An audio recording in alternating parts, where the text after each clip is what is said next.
मुख्यालय न राहता ग्रामसेवकाकडून घरभाड्याची वसुली. चांदाई टेपले येथील प्रकार. केदारखेडा. प्रतिनिधी BK. धसाळ. भोकरदन तालुक्यातील चांदाई टेपले येथील ग्रामसेवक शासनाच्या नियमांचं उल्लंघन करत मुख्यालय राहत नसल्याचा प्रकार समोर आला आहे. विशेष म्हणजे गावात वास्तव्य नसतानाही संबंधित ग्रामसेवकाने शासनाकडून नियमितपणे घरभाडे वसूल केले असून यावर ग्रामस्थांनी तीव्र संताप व्यक्त केला आहे. शासकीय नियमानुसार ग्रामसेवक, तलाठी आणि इतर अत्यावश्यक सेवेतील कर्मचाऱ्यांनी त्यांच्या नेमणुकीच्या ठिकाणी मुख्यालयी राहणे बंधनकारक आहे, जेणेकरून ग्रामीण भागातील जनतेची कामे वेळेवर व्हावीत आणि तातडीच्या प्रसंगी प्रशासकीय मदत मिळावी. मात्र चांदाई टेपले येथे कार्यरत असलेले ग्रामसेवक गावात राहत नाहीत.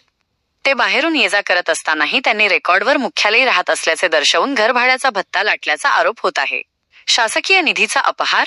ग्रामसेवक मुख्यालयी राहत नसल्यामुळे ग्रामस्थांना दाखले मिळवण्यासाठी किंवा इतर कामांसाठी ताटकळत राहावे लागते. एकीकडे सामान्य जनता मूलभूत सुविधांसाठी संघर्ष करत असताना दुसरीकडे कर्तव्यात कसूर करून शासनाची दिशाभूल करणाऱ्या कर्मचाऱ्यांवर कारवाई करण्याची मागणी होत आहे. विनाकारण घरभाडे उचलणे हा एक प्रकारे शासकीय निधीचा अपहार असल्याचे मत जाणकारांकडून व्यक्त केले जात आहे.